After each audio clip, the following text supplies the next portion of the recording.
Okay, so generative AI tools like Microsoft Copilot are promising this massive leap in productivity, right? But for any leader, there's always that one huge question looming.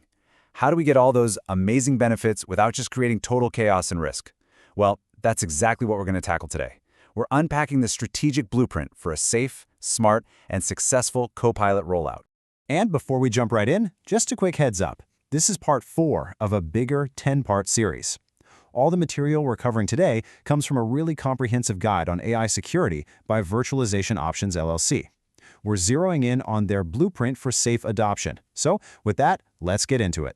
You know, this slide, it just gets right to the heart of the dilemma every single leader is wrestling with. On one hand, you've got the unbelievable power of AI. But on the other, there's that very real fear of losing control of your data, of just letting the genie out of the bottle. Nailing that balance, it isn't just important, it's everything. And here's where things get really tricky. See, Copilot doesn't just work with neat, tidy databases. No, it dives headfirst into the wild west of your organization's data. We're talking emails, Word docs, Teams chats, all of it. And believe me, trying to govern that is a completely different ballgame. But here's the good news. It is not an impossible problem to solve. The answer isn't to just lock everything down, and it's certainly not to just cross your fingers and hope for the best. The key, the real solution, is a structured framework, one that's specifically designed to balance empowering your people with managing your risk. Which brings us to the core concept for today, the zoned governance model. I want you to think of this as the master blueprint, the architectural plans for rolling out Copilot safely and, just as importantly, effectively. So what is it exactly? Well, it's a framework built to find that perfect sweet spot. It's designed to stop you from being so restrictive that you totally kill all the great ideas, but it also prevents you from being so loose that you invite a whole world of risk. It's all about finding that productive, smart middle ground. The entire model is built around 3 distinct zones, and each one has a different level of risk and a different level of control. You've got Zone 3, which is kind of the open sandbox for low-risk ideas. Then there's Zone 2, for medium-risk projects where your teams partner up with IT. And finally, Zone 1. That's the high-security fortress for your most critical data. Let's dig into what that actually looks like. All right, let's dive a little deeper into these zones. The key idea here is actually pretty simple. The rules have to match the risk. I mean, you wouldn't use a sledgehammer to hang a picture frame, and you wouldn't use a tiny thumbtack to secure a fortress wall. It's the same principle. This chart here lays it all out beautifully. Just look at the progression. In Zone 3, you've got minimal oversight for personal productivity stuff. This is all about letting people experiment safely. Then you move to Zone 2. The risk level goes up to medium, so IT gets involved to help with departmental tools.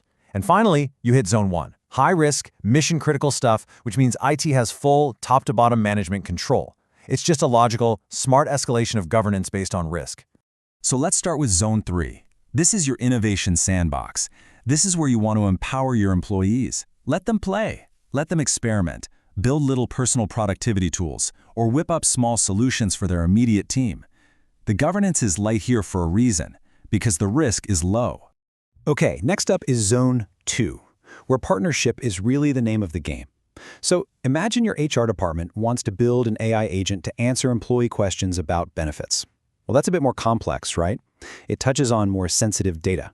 So this is where they partner directly with IT to make sure everything is secure, compliant, and that data access is buttoned up tight. And finally, we have Zone 1, the digital fortress. This is for your most critical, high-stakes AI agents. We're talking about tools that might make automated financial decisions or handle legally protected health information. Anything built in Zone 1 is governed with the exact same rigor as your most important enterprise applications. We're talking full IT control, formal reviews, the whole 9 yards, including 24/7 support. So that all sounds great in theory, but how do you actually enforce these zones in the real world? Well, it's all done through technology. You create separate, dedicated environments. You'll have a personal productivity environment for all that Zone 3 experimentation. You'll have departmental environments for those Zone 2 projects, and of course, a totally locked down enterprise production environment for Zone 1. This is how your governance policy stops being a document and becomes a technical reality. Okay, so we've got the governance model, but a model is just a plan, right? How do you actually bring it to life across the entire organization? Well, you definitely don't just flip a switch and hope for the best. The key is a smart, strategic, phased rollout. This rollout happens in 3 very distinct phases. Phase 1 is the executive pilot. Get it in the hands of your senior leaders first. Their feedback is pure gold, and they'll become your first and most important champions. Then, in Phase 2, you expand to specific departments. You learn how marketing uses it versus how finance uses it. It's only after you've learned those lessons and built out your support structure that you move to Phase 3, the full enterprise rollout. And here's the crucial part. You don't move to the next phase until you have met clear, predefined success criteria for the one you're in. Now, this next point is absolutely critical. A successful AI rollout is not just an IT project. Let me say that again because it's that important. It is not an IT project. It has to be a true partnership, one that spans the entire organization, from the very top all the way down. This image here captures that idea perfectly. You see, the technology, the code, the infrastructure, that's just one piece of the puzzle. It has to be in perfect sync with the business strategy and what your people on the ground actually need to do their jobs better. If those threads aren't woven together tightly, the whole thing just falls apart. So what does that partnership look like in the real world? Well, it looks like this team. You obviously need IT at the table for the technical side and security to manage risk.